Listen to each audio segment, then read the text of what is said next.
Subscribe to our channel and press the bell icon so that you do not miss any video lesson from Rao's IAS. Hello and welcome to Daily Prelims Practice, where we take up the questions from the Hindu and the Indian Express and curate the question as per the demands of civil services prelims. The topics for the discussion have been listed on your screen. So moving on to the first article of the day that has featured in the Indian Express talks about the fall in the rupee, which has reached to a record level of 83.02. The article further talks about the term imported inflation. Now UPSC has previously also asked about the effect of devaluation of currency, and such a question was seen in the year 2021. So this area becomes important for us. The practice question says, in which among the following ways the rupee depreciation is likely to affect Indian economy? The first option here is imported inflation. Now this statement is correct, as when the rupee depreciates, imports will become costlier because the value of currency has been eroded vis-a-vis dollar. The second statement is higher CAD, that is current account deficit. Now this statement is again correct because rupee depreciation will lead to higher current account deficit as the value has been eroded, and at the same time it will also lead to higher rates of inflation. The third option given here is benefit the foreign currency borrowers. Now this statement is wrong, as the rupee depreciation will adversely affect the foreign currency borrowers who will now have to pay back a larger sum of money. The question further says select the correct answer using the code given below, and the correct code for the given option will be option B. Now moving to the second article that has featured in the Indian Express basically talks about the voting rights. The article has been in news because recently Election Commission had signed MOUs with over 1,000 corporate houses for undertaking to monitor electoral participation of their workforce and to publish on their website and notice board those who do not vote. Now UPSC has previously asked questions related to voting, and such a question was seen in the year 2017 also. So this area under the polity section becomes important for us. The practice question here says, consider the following statement. The first statement here is, negative voting is not protected as a fundamental right. Now this statement is wrong, as the Supreme Court in PUCL versus Union of India, popularly known as the Nota judgment, has held that abstention from voting and negative voting are protected as freedom of expression, which is a fundamental right guaranteed under Article 19 of the Indian Constitution. The second statement here says, Representation of People Act 1951 defines the electoral right to vote or refrain from a vote at an election. Now this statement is correct, as Section 79D of the Representation of People Act 1951 defines electoral right, which means right of a person to vote or refrain from vote at an election. Thus, the law completely enables but does not force citizens to vote. The question further asks which of the statement given above is or are correct, and as only the second statement is correct, the correct code for the given question will be option B. Moving on to the next article that has featured in the Indian Express basically talks about the Lothal port, which is about to get the heritage comp. Now UPSC has been asking questions related to Indus Valley civilizations and various other empires and periods in the history section. And such a question was also seen in the year 2017 when a question related to differences between Rigvedic Aryans and Indus Valley was asked by UPSC. The practice question in this regard says, consider the following statement with reference to the Lothal site under Indus Valley civilization. The first statement is, it is the second oldest dockyard in India after Bharuch. Now this statement is wrong, as we can conclude from the newspaper cutting only that Lothal is the oldest dockyard in India, whereas the Bharuch port became prominent in later Vedic to Mahajanpada period. The second statement says the site was known to trade in beads, gems and ornaments. Now this statement is correct, as Lothal was essential element of Harappan civilization because of its bead making sector. The beads and the semi-precious stone discovered at the Lothal attest to a high degree of artisanal ability, and many of these beads have been discovered throughout Mesopotamian indicating a thriving commerce also. The third statement says pottery found on this site were black polished ware.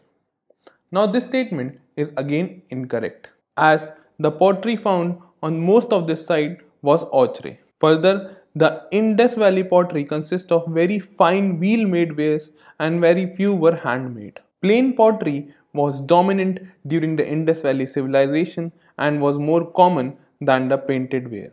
The fourth statement says National Maritime Heritage Complex has been proposed on this site, and this statement is again correct because Prime Minister Narendra Modi has recently reviewed the construction of National Maritime Heritage Complex at the Gujarat's Lothal. The question further says which of the statement given above is or are correct, and as only the second and the fourth statement are correct, the correct code for the given question will be option D. Moving to the next article that has featured in the Hindu, basically talks about the initiative and the mission launched by the Tamil Nadu government to save critically endangered vultures. Now UPSC in the previous year under the environment section has asked questions related to various endangered, critically endangered and other species of importance.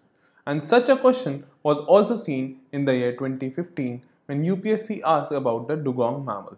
The practice question in this regard says, consider the following statements regarding vultures. The first statement here is, India is home to 9 species of vulture and all are protected under the Schedule 1 of the Wildlife Protection Act 1972. Now this statement is incorrect, as though India is home to 9 species of vulture, it is only the bearded, long-billed, slender-billed and oriental white-backed vulture which are protected in the Schedule 1 of the Wildlife Protection Act 1972. Rest of the vultures are protected under Schedule 4. The second statement says they play a vital role in keeping the wildlife diseases in check. Now this statement is correct, as vultures act as an important function of nature's garbage collectors and help to keep the environment clean of waste. They also play a valuable role in keeping the wildlife diseases in check by performing this function. Moving on to the third statement, it says meloxicam, a common anti-inflammatory drug administered to livestock, causes renal failure in vultures. Now this statement is again incorrect because it is not the meloxicam but diclofenac, which is a common anti-inflammatory drug administered to livestock to treat the symptoms of inflammation, fever or pain, which leads to renal failure in vultures by damaging their excretory system. Meloxicam affects the cattle in the same way, that is, it performs the same anti-inflammatory function but are harmless to vultures. Moving on to the fourth statement, it says the government has launched Vulture Action Plan for their conservation. Now this statement is again correct, as the Ministry of Environment, Forest and Climate Change launched a Vulture Action Plan from 2020 to 2025 for the conservation of vultures in the country. As a part of the conservation measure, 4 rescue centers were to be opened in Pinjore, Bhopal, Guwahati and Hyderabad. Under the same initiative, the ministry has also launched conservation plans for red-headed and Egyptian vultures with breeding programs for both. The practice question further says, choose the correct code, and as only the second and the fourth statement is correct, the correct code for the given question will be option D. Moving on to the next article that has featured in the Hindu, talks about Centre's idea to promote destination in 15 states as a part of Swadesh Darshan 2. Now the initiative is being taken as the part of first phase of Swadesh Darshan 2, which will be kicked off in January. Now UPSC in the previous year has been asking questions related to various government schemes and important initiatives that have been initiated. And such a question was also seen in the year 2016 where UPSC asked about the Uday scheme. The practice question in this regard says, consider the following statements regarding Swadesh Darshan scheme. The first statement here is, the scheme is a centrally sponsored scheme. Now this statement is incorrect, as the Swadesh Darshan scheme is a 100% centrally funded scheme. The scheme has been revamped with the mantra of vocal for local and is essentially aimed at targeting the domestic tourist. The second statement says the scheme also envisages voluntary funding under the Corporate Social Responsibility or the CSR. Now, this statement is correct as the scheme aims to leverage the voluntary funding available for corporate social responsibility initiatives of the central public sector undertakings and also from the private corporate sector. The third statement says tourism contributes roughly 20% towards employment. Now, this statement is incorrect as according to third tourism satellite account, tourism contributes around 15.34% in the year 2019-20. Before that, it was 14.87% in 2018-19 and 14.78% in 2017-18. The question further says, choose the correct code, and as only statement 2 is correct, the correct code for the given question will be option C.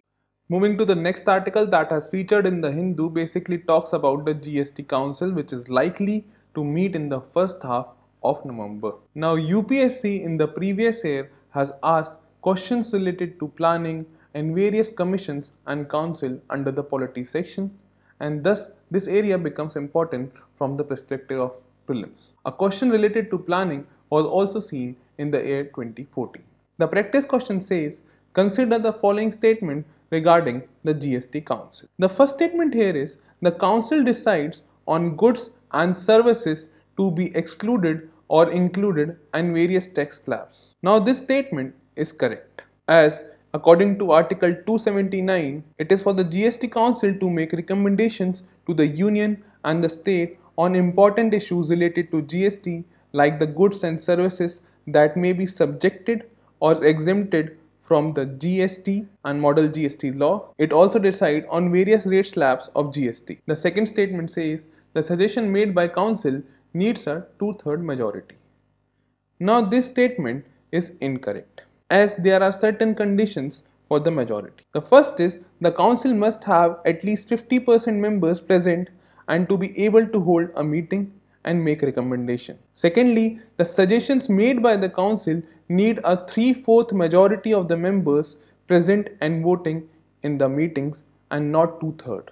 And the third condition is that the central government vote count as 1/3 of the total vote while the weightage of states votes are 2/3. Moving on to the third statement, it says the recommendations made by GST Council are binding. Now, this statement is incorrect as Supreme Court in its judgment has stated that the recommendations of the GST Councils are not binding. Question further says choose the correct code, and as only the statement 1 is correct, the correct code for the given question will be option C. So moving to the last question of the day that has featured in the Hindu basically talks about China's total trade surplus with India, which has surpassed $1 trillion mark. Now, UPSC in the previous year has also asked questions related to merchandise exports and India's total exports and import credit, and thus this area becomes important for us under the economic section. The practice question says, with which among the following countries does India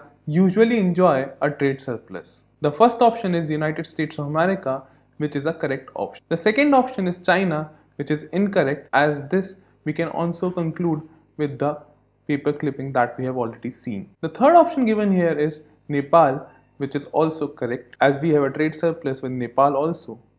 And the fourth option given here is Switzerland, which is incorrect because we do not have a trade surplus with Switzerland. The question further says select the correct answer using the code given below, and as only 1 and 3 are correct, the correct code for the given question will be option B. To solve this question, we can also refer to this infographic which tells about India's merchandise trade balance with major countries. From trade balance section, we can see that with the United States of America, we have a trade surplus, and with countries like Switzerland and China, we don't have a trade surplus. So through this infographic, this becomes clear with which countries we are having a trade surplus and with which countries we are not having a trade surplus or having a trade deficit.